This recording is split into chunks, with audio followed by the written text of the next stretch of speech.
Hey there, Chef D Malfi here, and welcome to Plant-Based Made Easy.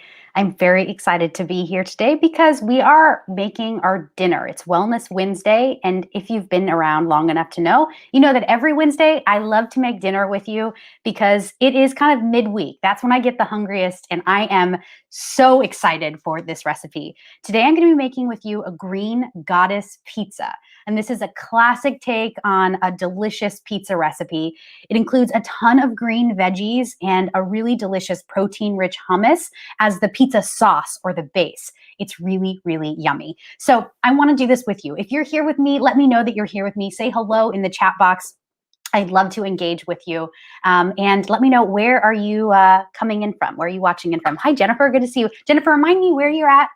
I'm going to put this up again. You guys, this recipe today is coming from my Issue 6 cookbook. I'm really excited. This is my 6th cookbook. I never could have ever imagined writing a new cookbook every single month, but I'm finally doing it. And it's a really good menu this month. This is the title page, this is the cover page. And I just wanted to show you, actually, this is a downloadable cookbook. And I want you to see what it's like from the inside, all right? I hope that you'll consider downloading the cookbook. If you want it, you can actually get it two ways. You can subscribe to my Plant-Based Made Easy monthly cookbook subscription, which gets you a new cookbook delivered to your inbox every single month, right? Hot off the press, as soon as the cookbook is ready. That is $12 a month. Or if you just want the individual cookbook, or maybe some individual past cookbooks, any of the archived cookbooks, those are all $15 a month. So your choice, and I hope that you'll download it either way. Hi, Marie. Hi, Roberta. That's my mom, by the way.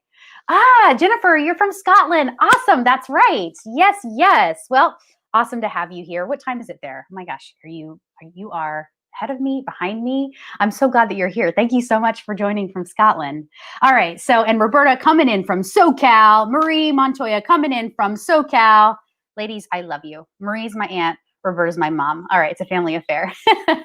So let's make some green goddess pizza. You know what? I think I need to do one thing. Just bear with me really fast. Aha! I'm on the wrong webcam. There we go. Hello. That's better. Ooh, it's nice and shiny now. Sorry, I was on my computer cam, but now I'm on my webcam. All right, let's get into it. Green Goddess pizza. So are you familiar with Green Goddess? This is a flavor profile that is very, very balanced. It's got savory quality, it's got a sweet quality, and it's got usually a lot of green herbaceous herbs to really kind of bring out that green delicious and that savory flavor. So today we're going to do a take on this flavor profile, and we're turning it into a pizza. All right, so it's 8:37 for you, Jennifer. We're making you a pizza for dinner. Here we go. First things first, you're going to need a pizza dough, all right? Or you can actually use a pre-made crust, but better if you can actually prepare the dough or buy a dough that's already like made and ready to go, and you can bake it off yourself, because this is going to give you a really crispy, chewy, delicious crust. So let's get into it. First thing that I want is my pizza crust. I'm just going to like roll up my sleeves here, and I'm showing you that you can actually enjoy a pizza crust from any, really mostly any bread recipe. So in the cookbook, you're going to find 4 staple recipes within every monthly cookbook that do not change. And these are staple recipes that you're going to use again and again. These are things like I mentioned yesterday: plant milk, plant yogurt, plant cheese, and yes, even plant-based bread. Now you can take the staple recipe for plant-based bread that's in the cookbook, and you can turn it into not only a braided challah, but you can turn it into sliced bread, you can turn it into hamburger buns, and you can turn it into pizza dough or crust. Really delicious recipe, very easy. So that's what I've done, and I've added flax seeds to mine. I'm just going to show you in the overhead cam. And you can see there's just like some dots of flax seeds. It's really kind of a beautiful dough. I'm using all-purpose flour, but you can use a mixture of whole wheat flour, all-purpose flour, anything that you want. And what I'm going to do is I'm going to just kind of take it right out of my bowl, and I'm going to stretch it out. And I'm going to get my skillet ready. Now, this is a pizza skillet, but you can do this in the oven on a pizza pan. But I'm using today this one here because I really love it. This one comes from Dash. If you're interested, you can check it out on my Amazon page, and I will add a link to my Amazon page at the end of the show. And what I do is I add the pizza dough to a bowl with a little bit of flour, just so that it doesn't stick to the bowl. And also it makes it easier to kind of like pull it out and to actually turn it into a round dough. With the flour on the dough, it just is making it easier for my hands so that they don't stick to the dough, and I can really kind of pull it evenly and more consistently. So the goal is to kind of like stretch it. You can do any shape that you want.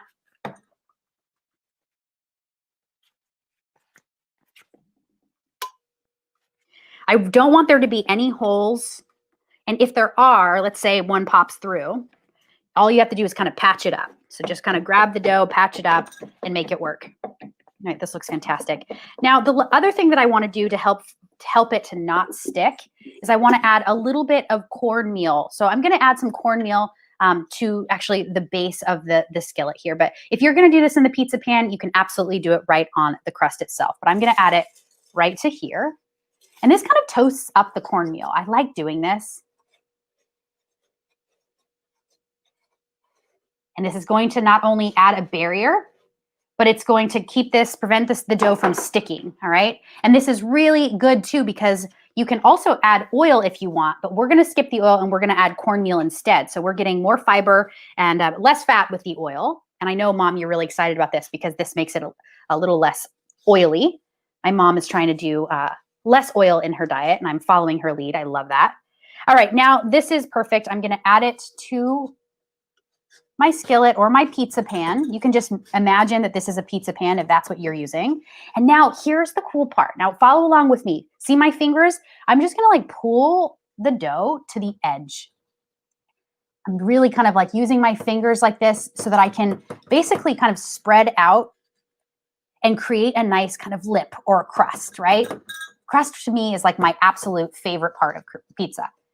I love a really kind of thick, chewy crust. I do. I've always loved it.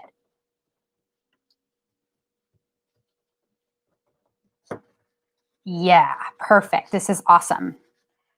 All right, Roberta says, the cheese and the bread are tasty and versatile. She's referring to the staple recipes, you guys. They really are. They're so versatile. They're so easy to make. All of these recipes, especially the staple recipes, only require about, anywhere between 3 and 6 ingredients each. It's so simple. Most people don't even believe how simple it is until they read the recipe and they're like, wow, that's it. Thank you for that comment. All right, cool. So my crust is down. Now that's it. For me, I am actually going to close this and I'm gonna let the crust cook, all right? I don't need to do anything to it. Now, if you're doing this in the oven, it's 425 degrees. You wanna put it on your pizza pan. You wanna put your pizza pan on the top rack. Now, the other rack on the bottom, that can hold all of your green veggies. So I've roasted up my veggies ahead of time because I really wanted this to go quickly. Let's check on it. So I'm using broccoli and zucchini today. So I'll show you the broccoli. Yum, yum, yum. Okay, this looks perfect. I can see there's some crispy bits. This looks really great. I did season it with a little bit of salt and a little bit of pepper. You know me, I have to try it just to make sure. Is it seasoned well enough? Mm-hmm. Dang, that's good. All right, that's gonna go right here. Perfect. I'm also gonna use a little bit of zucchini. I love the combo of these veggies. Let me show you in the overhead. These ones don't get as brown, but you can see what happens is they release a little bit of their water, that natural water within. I'm also gonna taste this. Yeah. So good. You guys can hear that crunch, yeah? Okay, al dente, it means to the tooth. And that's really important when we're cooking vegetables, especially vegetables for toppings, for pizza, vegetables that you maybe cook and then add to a salad. Even vegetables for crudité, if you want to par blanch veggies for dip and appetizers and hors d'oeuvres and things like that. Always make sure to cook your vegetables al dente. And it really just requires cooking it just ever so slightly under so that it has a little crunch. The Italians call it to the tooth. That's the definition of al dente. Really kind of that crunch, that tooth, that wonderful kind of contrast of texture. Really, really yummy. All right, are these gonna be good here? I think so. Well, let's get into the base. Now I'm gonna show you how to make the pizza base. And I'm gonna do it right here in my food processor. No, I don't think that's gonna work. I'm gonna pop these aside and I'm gonna put this on top. So we are gonna make a delicious and simple hummus as the base. And in my food processor, I'm going to add all of the ingredients that I need. Okay, first things first. This is the Vitamix. This is the Ascent series, you guys. If you want to learn about this product, please hop onto Amazon. I did do a whole episode on this Vitamix, and I'm going to do many more, but you can view that episode on Amazon now. All right, coming back to it. So I need some beans. This is going to be the base of our hummus, and you can use any kind of beans. Here's some options for you. Cannellini beans work, or these great northern beans. These are dried beans, so you would want to soak them and then cook them if you're going to make hummus. Or you can, of course, buy these in the can.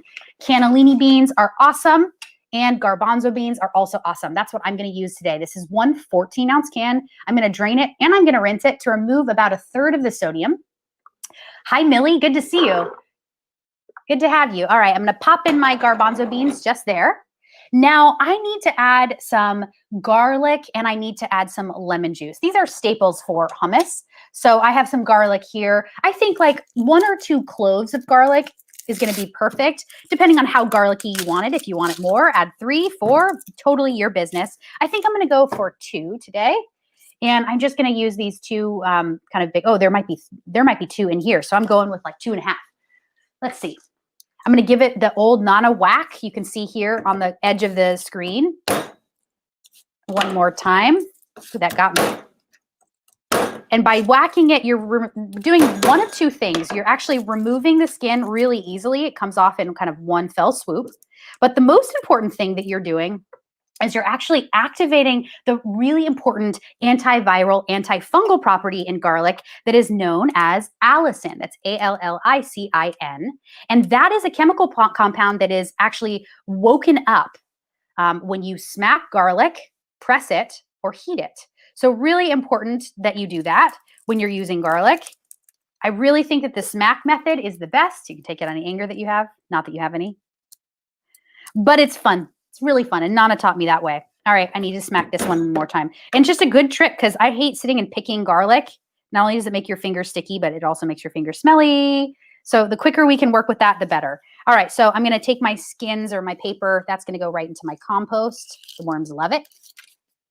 Now, the next thing that I need is a little bit of lemon. I need to accentuate the flavor of this hummus because beans tend to be muted, right? They're very, very kind of like neutral flavor. And what we want to do is make them sing. So I'm going to use a little bit of lemon juice, 2 to 3 tablespoons. It's about a lemon, a full lemon.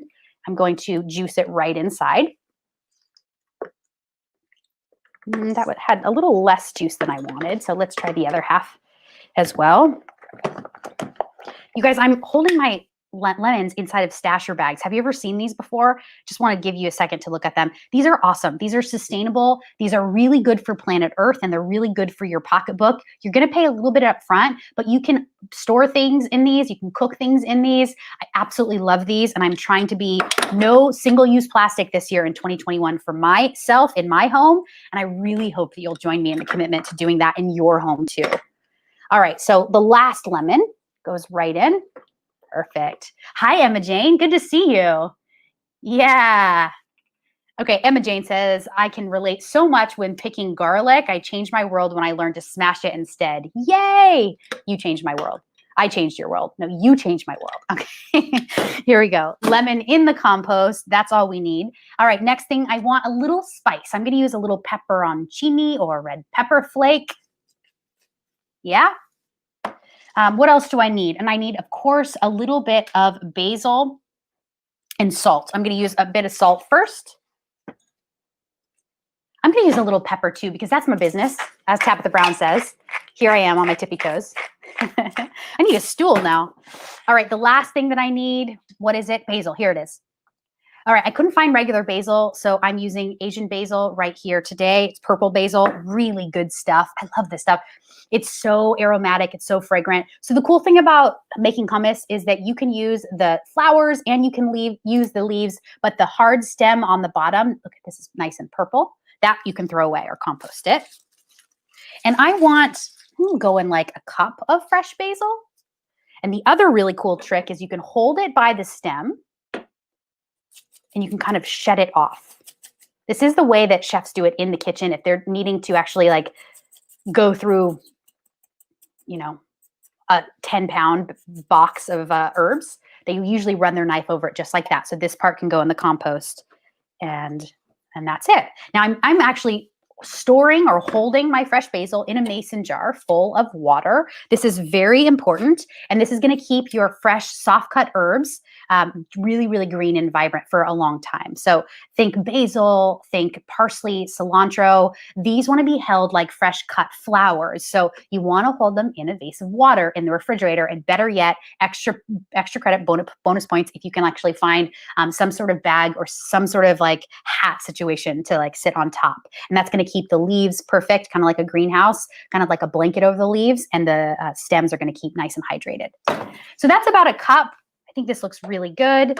I'm going to pop this on, and let's make some hummus.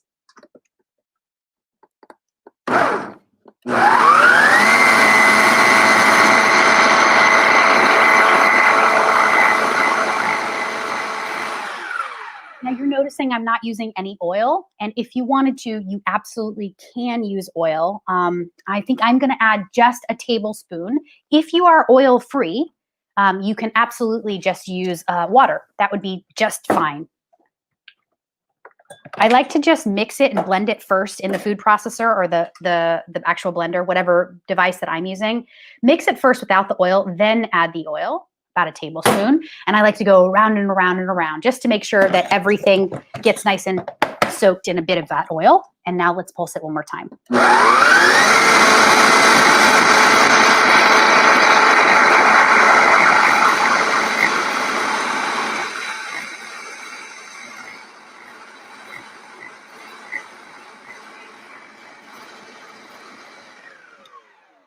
Yes, Cindy, they're called stasher bags. I'm going to show you one more time. They're really, really great. I'm going to also put a link to this exact product after we end. There it is, stasher bag right there. Love it. That's the name. I'm telling you, these are going to rock your world. They're going to change everything for you. And these stasher bags are, I think, the only ones that I've seen that are BPA free, and they can be cooked, used to cook in. So you can actually sous vide, you can steam in the microwave, you can drop them in boiling water. The other reusable bags are not cooking bags, they're only storage bags. So I like stasher. They're more expensive, but you can use them for both storage and cooking, which makes it, I think, worth it.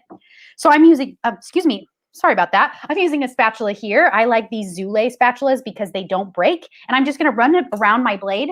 I'm going to come back to the food processor and just give it one more pulse.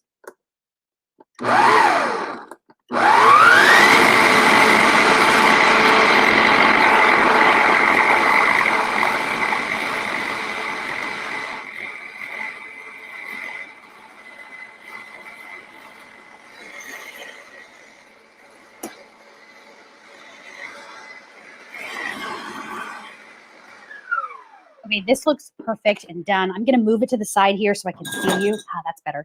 And I just want to put this up. This is a really good comment. Okay, my mom says, I clean a whole bowl of garlic and then place the clean pieces in a sealed container for a quick grab and go for her garlic cloves. I've seen her do this, you guys. It is such a time saver for my mom and my stepdad, Stevie. So follow their lead. If you don't want to sit and, pick or peel garlic, do this. Spend your time. What is it, Mom? Does it take 10 minutes to do this? Clean them up, get the paper off of every garlic clove, and then keep it in a little tiny container. I'm going to show you like something like this, right? Exactly. And then all you have are garlic cloves ready to go. Thank you so much for that. It's a good reminder. And then the other thing, just one more quick thing, is you can absolutely use frozen garlic. I know I've showed you in the past, but I want to show you again. This stuff is really good, and they come in little tiny cubes like this. It's crushed. This is ginger, but they also have a garlic. It's awesome. 1 cube equals 1 clove. So lots of different options for you. And then, the old standby, if you don't have fresh garlic, you can use garlic powder. All right, so now let's check. I'm going to taste this hummus. I need to make sure that it's nice and seasoned well. I like to keep my hummus a little bit on the chunky side, so I'm just going to show you in the overhead. Sorry about that. There we go. And it's got that green goddess look to it, right? It's got that tan with the green hue.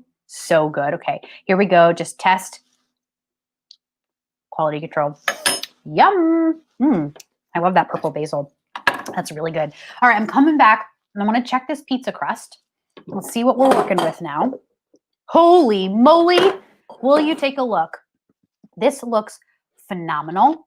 All right, this is perfect. At this point, here's what we want to do. We want to take our hummus and our veggies, and we are going to top our pizza. So I'm just going to scoop it right out. Yes, I'm going to keep it. For you, you're going to remove it from your oven if you're using a pizza pan in the oven. For me, I'm going to keep it right on the skillet.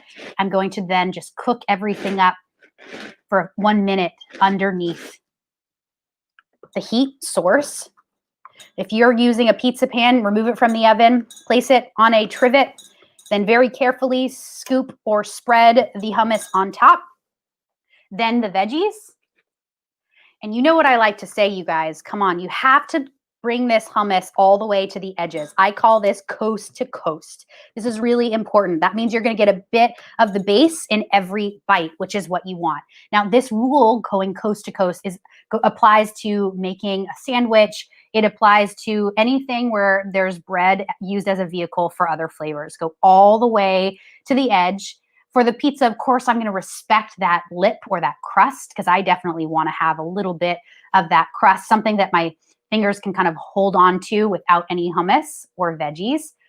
But I'm not going to leave much of it. I'm just going to leave just a tiny bit. This looks really good. Of course, you can use sauce. You could use pesto if you wanted to make this super green. But I'm just going to go. I'm going for hummus because I want something that's protein rich and really kind of satiating. All right, next I'm going to add my broccoli. Let's throw that on. You don't want to do this with raw broccoli. Definitely do the step of adding the broccoli to the roasting dip pan and roasting it off first. It's going to make for a better pizza. But fill it up. This is 2 small heads of broccoli. All right. Zucchini coming for you. And I can see the cornmeal really helped. This is not sticking at all. I'm going to be able to pull this off relatively easily. It's going to be very heavy. This looks so good. And you don't have to use broccoli or zucchini. You can kind of make it your own. If any other green vegetable jumps out at you and you want to use that instead, by all means, it doesn't matter. You could use artichoke hearts. You could use anything that you want. All right, this looks fantastic. Now we can see the pizza has all the toppings. I'm going to go ahead and close it. I want it to cook on top and on the bottom and kind of just for the flavors to all come together. Yeah, this does look good, doesn't it? All right, I'm coming back to you. Uh-oh, my hand's a little oily. Here we go.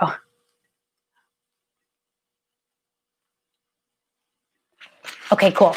Yay.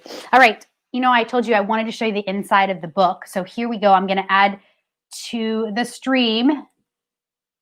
I want you guys to see what this book is all about if you are new here. All right, you guys, I'm sharing my screen. Here is the Plant-Based Made Easy Cookbook. This is issue 6. This right here is a photo of one of the recipes that you would make. This is actually tomorrow's recipe, teriyaki tofu spring rolls with a delicious peanut hoisin dipping sauce. It is absolutely a must try. These are phenomenal. All right, I'm coming back and I want to show you the rest of the book.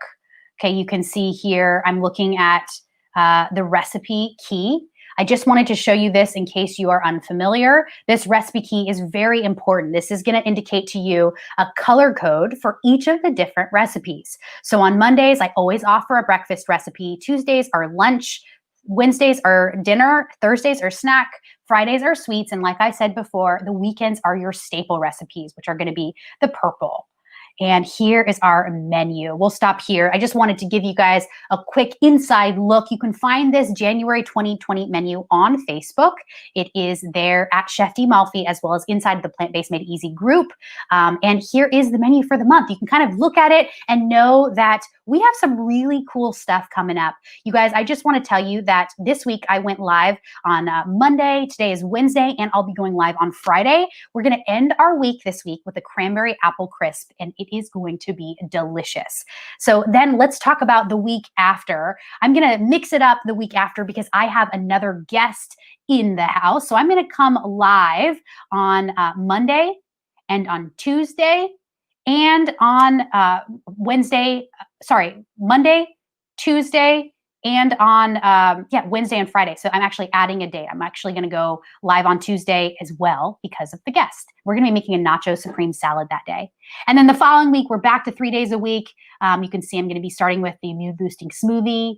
Then on Wednesday, we're going to have a beet and black bean burger, and then a carrot cake bar. Oh, those are so good. And our final week of the month, we're doing spicy chickpea scramble, then creamy pantry pasta, and then an easy baked lime tart.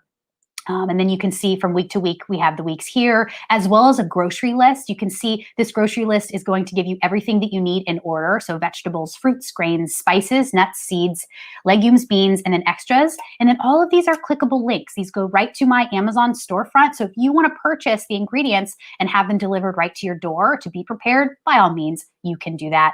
Of course, we have all of the recipes. And then at the end of the week, we finish with the staple recipe here, and then some reflection pages. These are journal writing pages, just so you can take note of all that you've done and how you feel. It's kind of really cool, I think. So I'm going to stop sharing that now. I'm going to come back to you. And you know what? I think our pizza is ready. Let's give it a little look.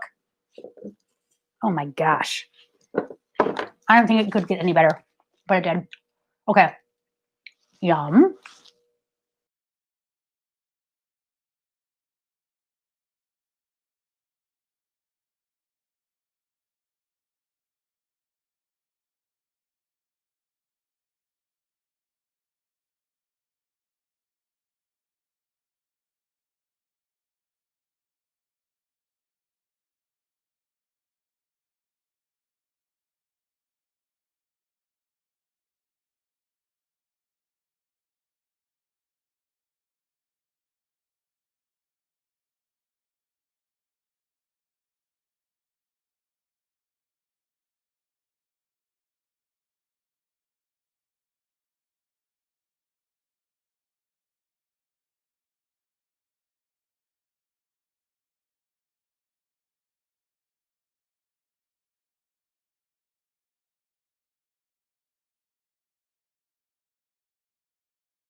Just for quality control. You must, right? You absolutely should try your food, especially when it's piping hot and delicious. Make sure it's not too hot. But before I do, I'm going to stop, I'm going to ground, and I'm going to give this food a little gratitude. Yes. Thank you, food. Thank you, God. Here we go. Cheers.